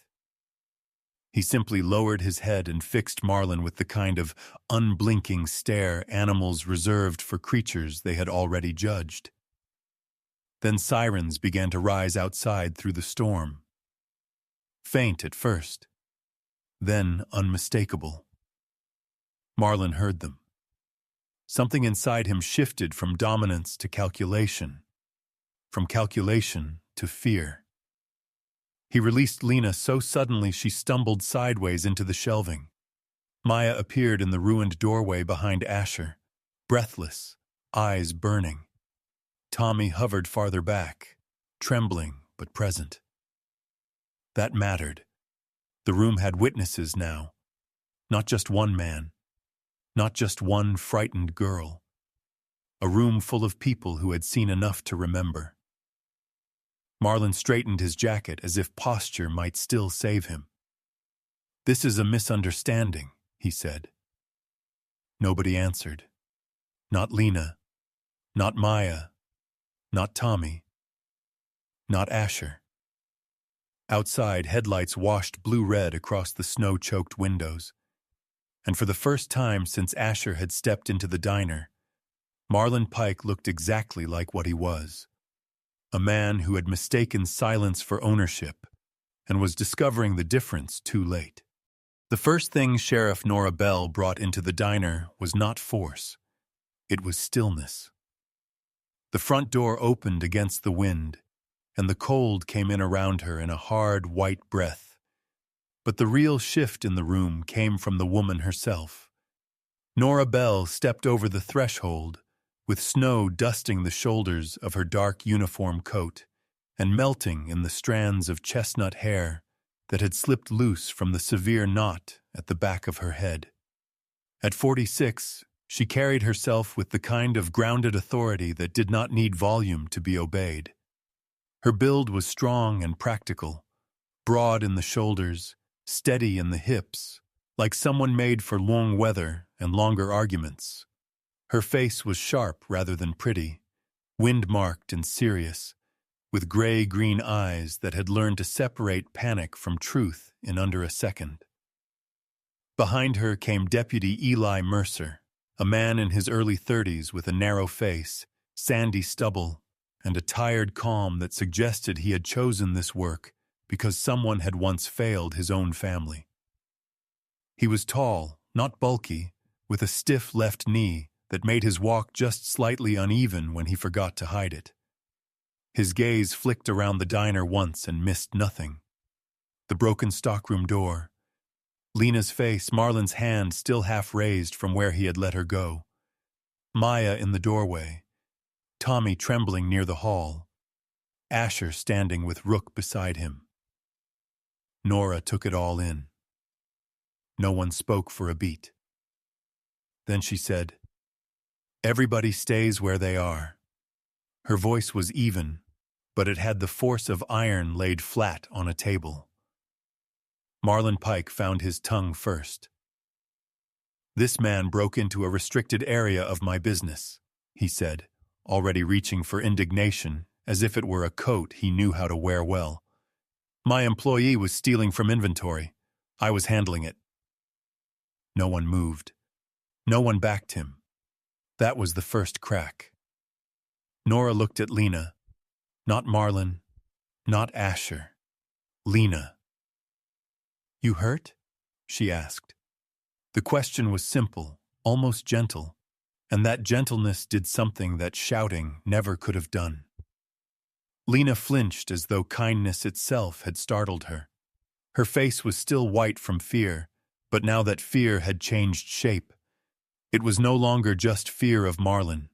It was fear of what might happen if she told the truth and no one held the room steady afterward. She swallowed. Her eyes went to Marlon, then to the floor, then, unexpectedly, to Rook.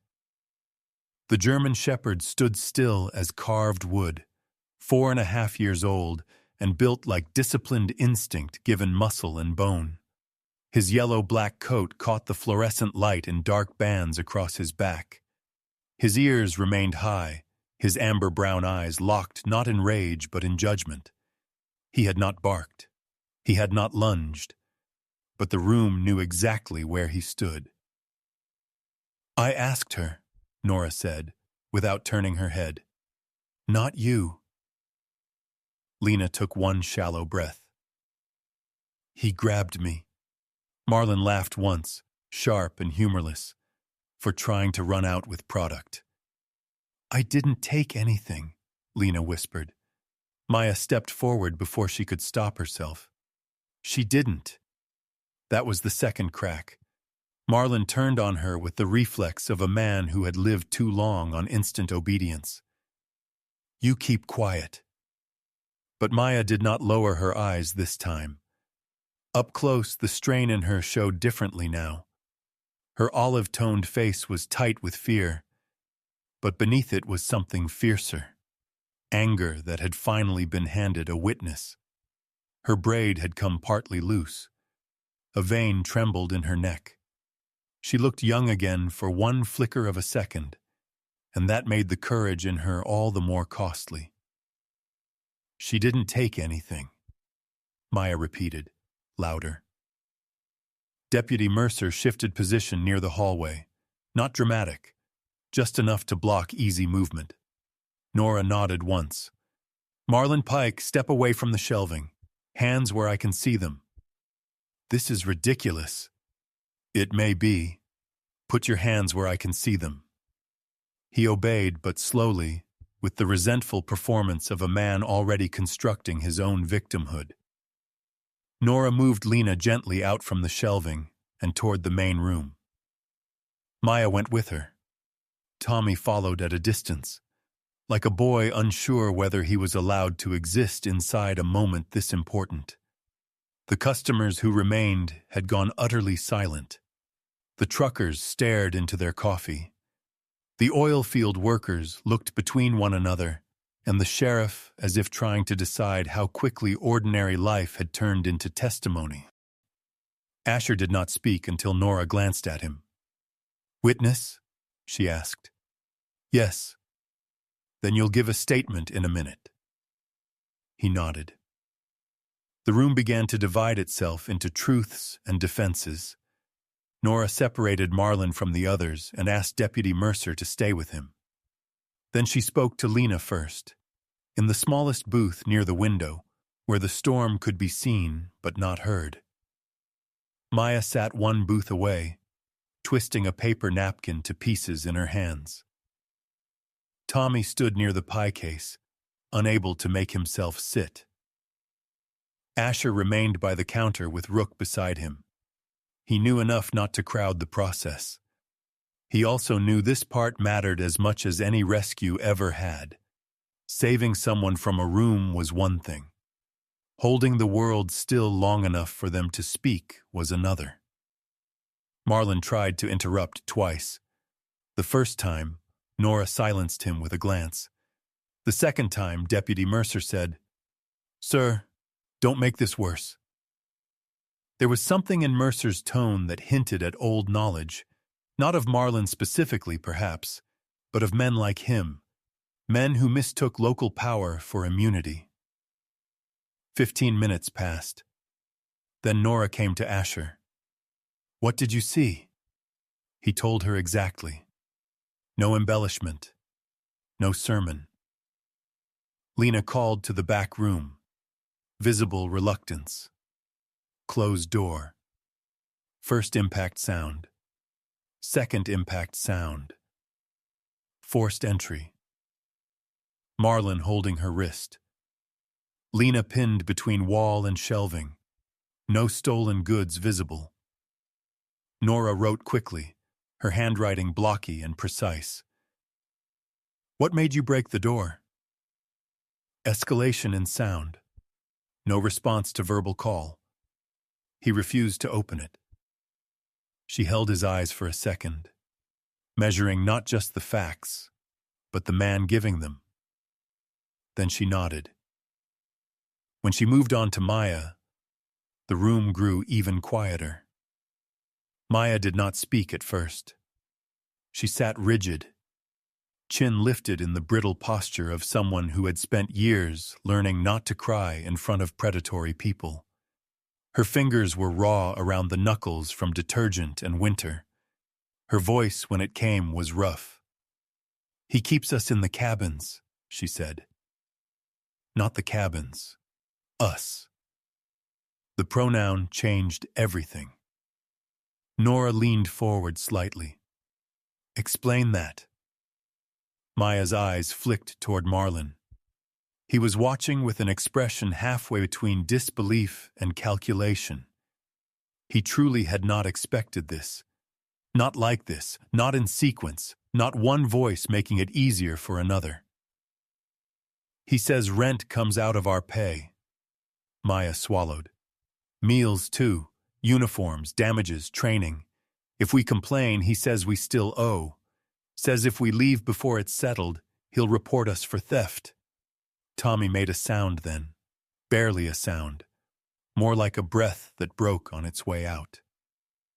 Nora looked at him. "Tommy, sit down." He did, folding into the booth as though his bones had lost the memory of standing. "How old are you?" she asked. 17. Marlon straightened instantly. "He's 18. Tommy looked at him, and in that glance was the whole history of the place. Fear, dependency, rehearsed lies, the long training of silence. Then Tommy turned back to Nora. "I'm 17, he said. That was the third crack. The diner's landline rang. Everyone jumped. It was such an ordinary sound that it felt unreal in the middle of everything else. A bright mechanical ring from the counterphone beside the register. The kind of call that might have meant a pie order or a delayed delivery on any other night. No one moved to answer it. It rang again. Then Rook did something he had not done once since the sheriff arrived. He walked to Tommy's booth and gently pressed his head against the boy's trembling knee. Tommy froze. His bandaged hand, clenched so hard his knuckles had gone pale, slowly opened in the dog's fur. The phone kept ringing. Tommy stared down at Rook as though the animal had handed him back something stolen long ago. Not courage exactly, but the memory that fear was not the only thing allowed to live in his body. When the ringing stopped, the silence that followed was different. Not empty. Waiting. Tommy spoke next. Words came badly at first. In fragments, half-sentences, false starts. But once he began, truth seemed to drag more truth behind it. He talked about pay envelopes that never matched hours worked. About Marlon keeping IDs in the office for safekeeping when workers first arrived. About threats to call family sponsors, threaten shelters, tell employers in the next town that they were thieves or addicts or trouble. He says nobody believes people like us, Tommy said, voice shaking. He says people passing through see what they want. Food, heat, not us. The last two words landed in the center of the room like stones. Maya closed her eyes. Lena started crying then, not loudly, not dramatically, but with the exhausted, involuntary tears of someone whose body had finally accepted that it was no longer required to stay stone still under pressure. Nora did not rush her. That mattered. Mercer quietly asked the remaining customers for names and contact information. One trucker, a broad man with a red beard and a cap from a freight company in Wyoming, cleared his throat and said he had heard Marlon threaten the boy before. Not tonight. Last month. He had not reported it because he had been just passing through. Shame sat on him heavily now, heavier than his winter coat. The oil field workers admitted they had seen staff crying out back on previous stops. The young mother with the pink-mittened daughter had already left, but her coffee cup remained on the table like a witness that had forgotten to take its place card home. Marlon tried one last time. "This is payroll confusion and oversensitive kids," he said. "You're turning bad management into a crime." Nora stood. There are moments when authority becomes moral before it becomes official. This was one of them. "No," she said. "I think you turned dependency into a weapon and mistook your county line for a kingdom." Mercer moved to cuff him. Marlon jerked back. "You don't have enough." Nora's face did not change. "I have enough for detention, enough for statements, enough for labor investigators before dawn, and enough to keep you away from these workers tonight. That'll do for now." The handcuffs clicked. No one gasped. The moment was too heavy for that. But something passed through the room all the same. A release so unfamiliar it almost looked like confusion. Fear had changed direction. That was what no one forgot later. Not the cuffs, not the badge, not even Marlon's finally broken composure. It was the direction of fear. For once, it did not travel from the powerful into the trapped. It moved backward. Nora asked Maya for the number of cabins and whether anyone else was on the property. Tommy gave details about the office drawer where IDs were kept. Lena, after washing her face in the restroom and returning with eyes still swollen, quietly told Nora about the backroom inventory talks, about withheld checks, about the way Marlon picked the end of long shifts because people were too tired to resist and too ashamed to trust themselves afterward. Asher listened without inserting himself. That too was part of rescue, knowing when the room no longer belonged to you. When Nora finally approached him again, she looked older than she had when she entered, but steadier too, as if the burden of uncertainty had been replaced by the burden of fact. "You were right to call," she said. Asher glanced toward Lena, Tommy, and Maya. They were right to talk. Nora followed his gaze. That's the harder part. Outside, stormlight flickered blue and red against the snow. Another unit had arrived. Somewhere out by the cabins, someone would soon be opening doors, collecting records, counting beds, cataloging names. The law moved slowly until it didn't. Then it moved with quiet appetite. Inside, Rook returned to Asher's side and sat. The dog's work was not done, but the posture had changed. Not relaxed. Guarded in a different way. Less toward attack. More toward holding ground already won. Lena looked at him from across the room. For the first time since Asher had entered the diner, she did not look away. It was not gratitude, exactly. Gratitude was too simple for what had happened here. It was recognition. Of witness. Of cost. Of the strange mercy of being believed before you had fully remembered how to believe yourself. The diner still smelled like burnt coffee and grease and wet wool. Plates still waited unwashed in the back. One trucker still had 3 bites of pie left on his plate. The room had not turned holy, but something false had left it, and that was its own kind of cleansing. By the time Mercer led Marlon toward the door, no one bowed their heads. Not Lena, not Tommy, not Maya, and not the man in handcuffs either, because humiliation was not justice, and tonight justice had finally chosen something harder than humiliation. It had chosen exposure. The wind hit when the door opened. Snow swirled across the threshold. Red and blue light moved along the floor tiles like water. Marlon crossed into it and did not look back. Inside the diner, the silence remained. But it was no longer the silence of people being trained not to speak. It was the silence after a wall breaks, when everyone left standing is trying to understand how much sky has been there all along. No victory announced itself that night. There was no applause in the diner, no swelling music, no sudden transformation that made the room clean simply because the man who had darkened it was gone. The fluorescent lights still buzzed overhead with their tired electric hum. Coffee still burned in the bottom of the pot.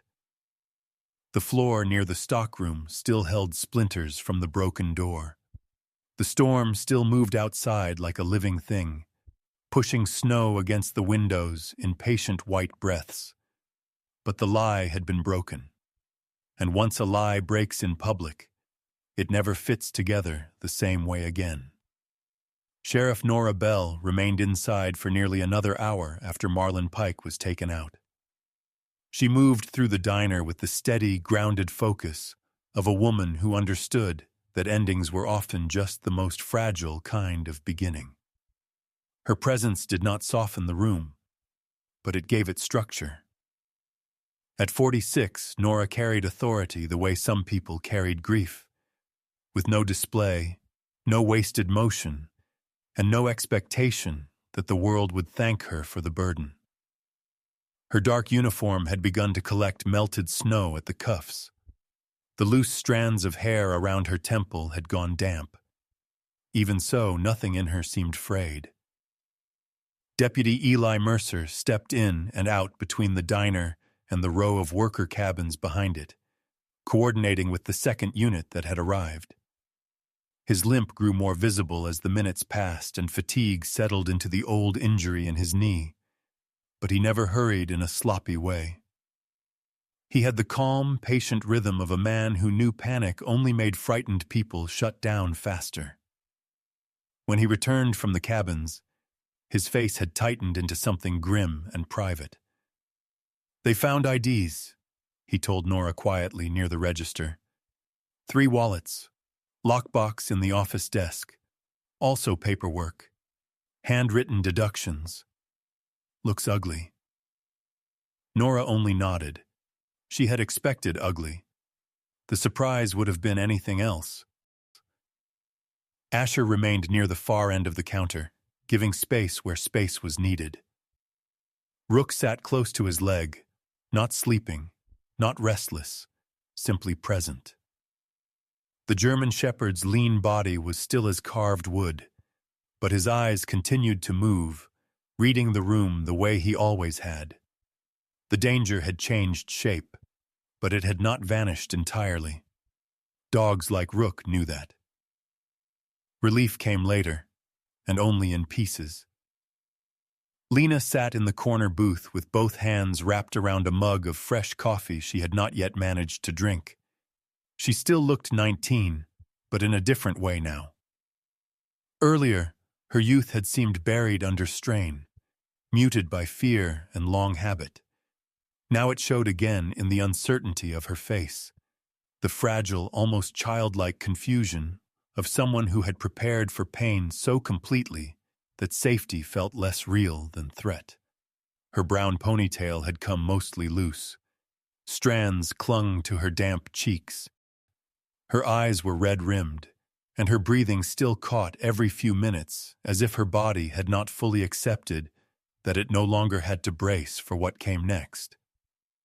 She was not shaking because she was cold. She was shaking because no one stood behind her anymore. Maya sat across from her, elbows on the table, hands flat around her own untouched cup.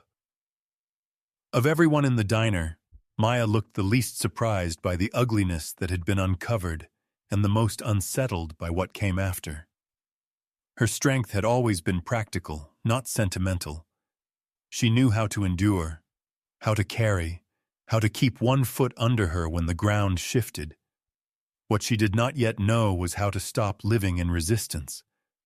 Her olive-toned face was still tense, but the anger inside it had quieted into something more complicated now. Responsibility. Tommy stood by the payphone for a long time before he finally used it. At 17, he still seemed almost too thin for the coat he wore, as though the world had been taking pieces from him before he had fully finished growing. His dark hair fell into his eyes. The bandage on his hand had loosened near the wrist. He kept looking at the phone, then down at the floor, then back toward Nora as if waiting for someone to revoke the permission he hadn't explicitly been given, but could not yet believe was real. Asher watched him pick up the receiver with both hands. "Take your time," Nora said. That was all. Tommy nodded without looking at her. When he finally dialed, his fingers stumbled on the numbers once, then again. On the third try, he got it right. He turned partly away from the room, shoulders tucked in, voice so low no one could hear the beginning of the call. Then they heard the end. "It's me," he said, and his voice cracked on the second word. He swallowed hard. "I'm okay." Silence from the other end. Tommy's face collapsed in the smallest way. Not dramatically. Not like a boy in a film. Just the brief, involuntary collapse of someone hearing home answer back when he had begun to wonder if home still counted him among the living. "It's over," he whispered. Those 2 words changed the room more than Marlon's handcuffs had, because handcuffs proved removal. Those words proved release. Nora turned away after that, deliberately giving him privacy. That act of looking away at the right time was its own kind of mercy. A little after midnight, another woman arrived. She came in with a case file bag under one arm and snow on the shoulders of a long charcoal coat.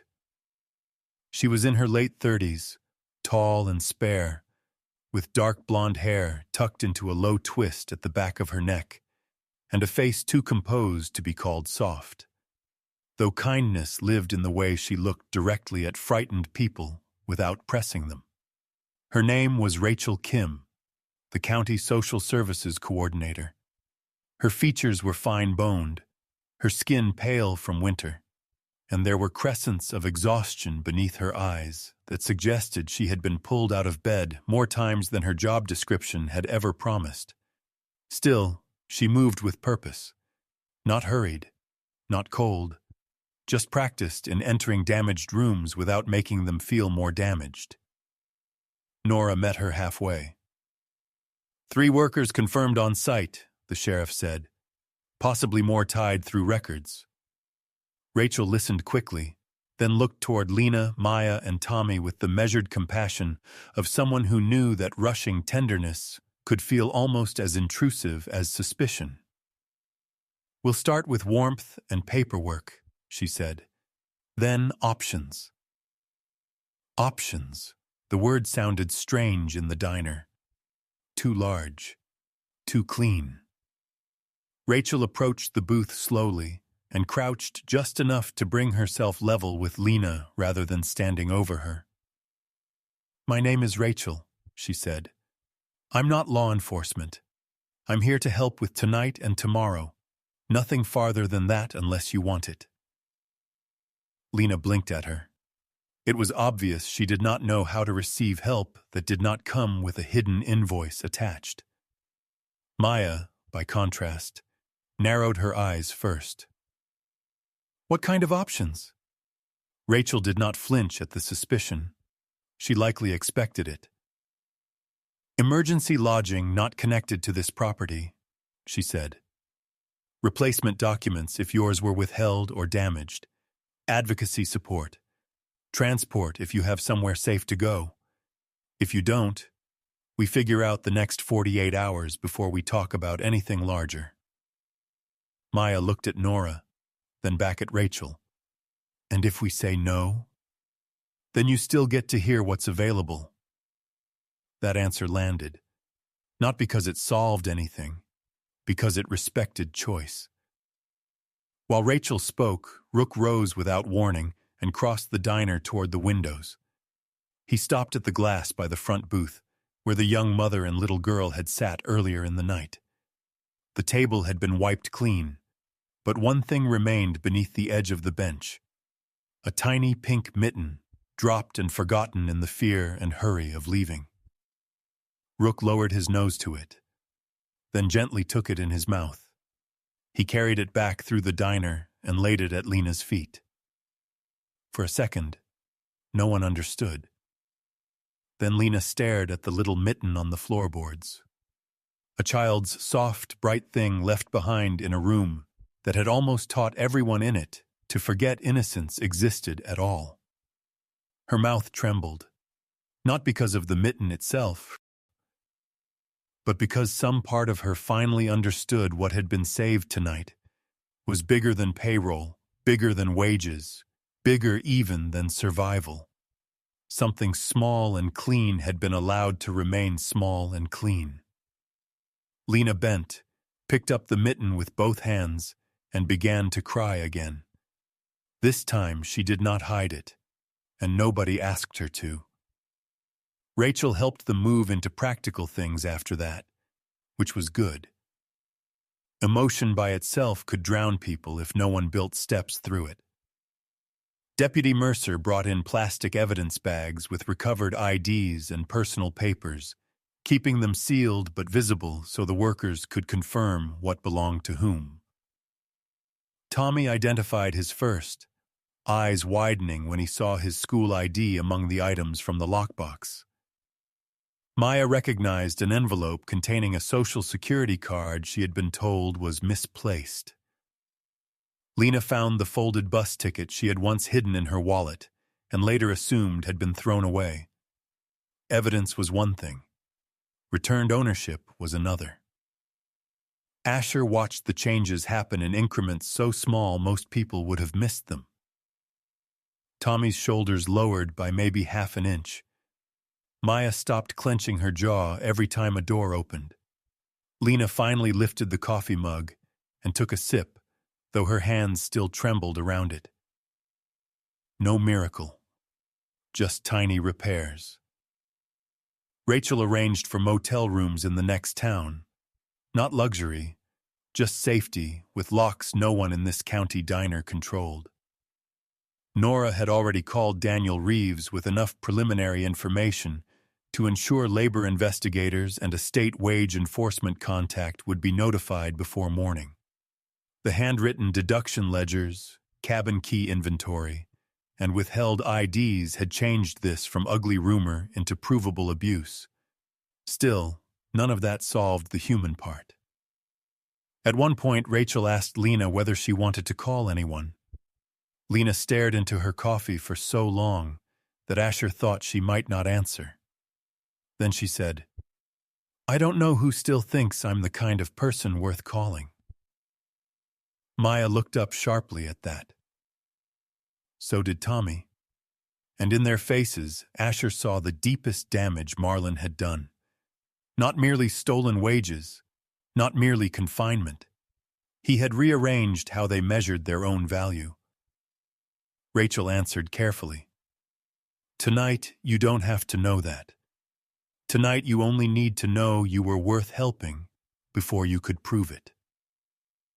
The words stayed in the room, not like a sermon, more like a handrail.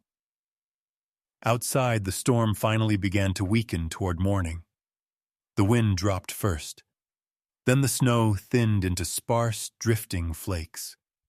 Through the diner windows, black sky faded toward slate.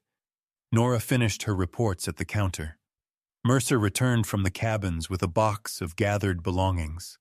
3 changes of clothes, toiletries, a pair of work boots, a devotional booklet with a cracked blue cover, a cheap stuffed bear, unopened mail, and all the other small objects that proved people had been trying to continue being human under captivity. Tommy spotted the devotional booklet and took it carefully. "It's hers," he said, glancing at Lena. Lena took it, as if expecting it might vanish. The booklet was worn almost white at the corners.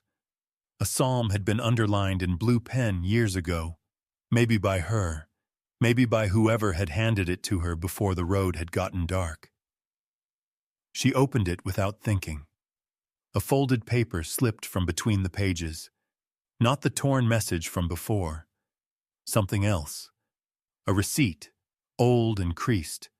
On the back, in hurried handwriting, were 4 words. "You are not forgotten." Lena stared at it so long that Maya leaned over to see. Neither of them spoke. Asher did not ask where it had come from. Some things mattered less for their origin than for their survival. Lena pressed the paper to her chest with one hand and closed her eyes. When she opened them again, the fear was still there, but it no longer filled the entire space behind them. By the time dawn finally broke, the first light came thin and colorless across the snowfield behind the diner. It touched the cabins, the sheriff's cruisers, the drifting lot, the broken stockroom door, the exhausted workers, and the man who had stopped for coffee and found a wound in the world instead. Asher stood near the entrance, gloved hand resting lightly against Rook's neck. He knew how stories liked to frame this part. The rescuer stays, the rescued gather close, promises are made, futures are spoken aloud. But real mercy did not always need ceremony, and it did not belong to the one who first noticed the danger. It belonged to the people who would keep walking after the door opened. Nora approached him while Rachel reviewed paperwork with Maya and Tommy. "You heading out?" she asked. "When the roads hold." She nodded once. "You did right." He glanced toward the booth where Lena sat with the mitten beside her coffee, the devotional booklet in her lap, and Rachel speaking to her in a low, steady voice. They did the hard part. Nora followed his gaze. Yes. That was enough. Asher did not go to Lena for thanks. He did not offer speeches to Tommy or Maya. He had learned long ago that some moments soured when touched too much. Instead, he walked over only long enough to set his cash beside the register for the meals he had barely eaten. Maya noticed and almost smiled. "You know nobody's making you pay tonight." "I know." That earned the smallest real smile the diner had seen from her. Tommy lifted a hand in a shy, uncertain wave. Lena looked at Asher then, really looked, her face stripped of the frightened politeness she had worn like a second uniform. There was grief in her, exhaustion, a fragile and barely bearable beginning of relief. "Thank you," she said. Two simple words, but they did not sound like debt. They sounded like ownership returning to its rightful place. Asher tipped his head once. Then he turned. Rook rose beside him, yellow-black coat catching the new light along the shoulders, old leather collar dark against his fur. The dog did not look back. Outside, the cold felt clean now. Behind them, the diner remained standing, but something inside it had been named, exposed, and stripped of its right to live in whispers. Ahead of them, the highway slowly reappeared beneath the dawn. Asher opened the truck door. Rook leapt in. For a moment, Asher stood with one hand on the frame and looked east, where the first line of sunlight cut across the frozen plain like a blade laid gently over old darkness. There would be other roads, other rooms, other places where cruelty learned to hide beneath routine and people learned to call survival normal. But not here. Not tonight. Tonight, a door had opened, and the people left standing inside it finally had a chance to walk through under their own names. Sometimes the miracle is not fire from heaven or a voice in the storm. Sometimes the miracle is simpler, quieter, and far more demanding. Sometimes it is the moment one person chooses not to look away. In this story, evil did not live in some distant battlefield. It hid in ordinary routines, behind warm lights, coffee cups, and polite smiles. And yet God still moved. God moved through conviction. God moved through courage. God moved through a faithful heart that understood that seeing suffering creates a responsibility to answer it. The lesson is this: darkness often survives because good people convince themselves that what they see is not their place, not their problem, not their fight. But the truth is, in everyday life, we are constantly being given small chances to stand for what is right. A kind word to the wounded, a brave question when something feels wrong, a refusal to join the silence when someone vulnerable is being crushed. Not all of us are called to dramatic rescues, but all of us are called to compassion, discernment, and moral courage. And that is where the hand of God so often appears. Not always in spectacle, but in timing, in conviction, in the strength to act when fear says stay quiet, in the mercy that reaches a broken person just when they are about to believe they have been forgotten. Sometimes the miracle is that God sends help. Sometimes the miracle is that God makes someone willing to become that help. So let this story stay with us in our daily lives. There are people all around us carrying silent burdens. There are wounds hidden behind ordinary faces. There are places that look normal on the outside but hold pain inside. May we ask God for eyes that truly see, hearts that do not grow cold, and wisdom to know when love must become action. If this story touched your heart, please share it with someone who may need this reminder. Leave a comment and tell us where you are watching from, and what lesson stayed with you the most. And if you believe stories of courage, faith, and compassion still matter, please subscribe to the channel and walk this journey with us. May God bless every person watching. May He protect your home, strengthen your heart, heal what is wounded in secret, and guide your steps when life feels cold and uncertain. And may you never forget that even in the darkest places, the light of God still knows how to find its way in.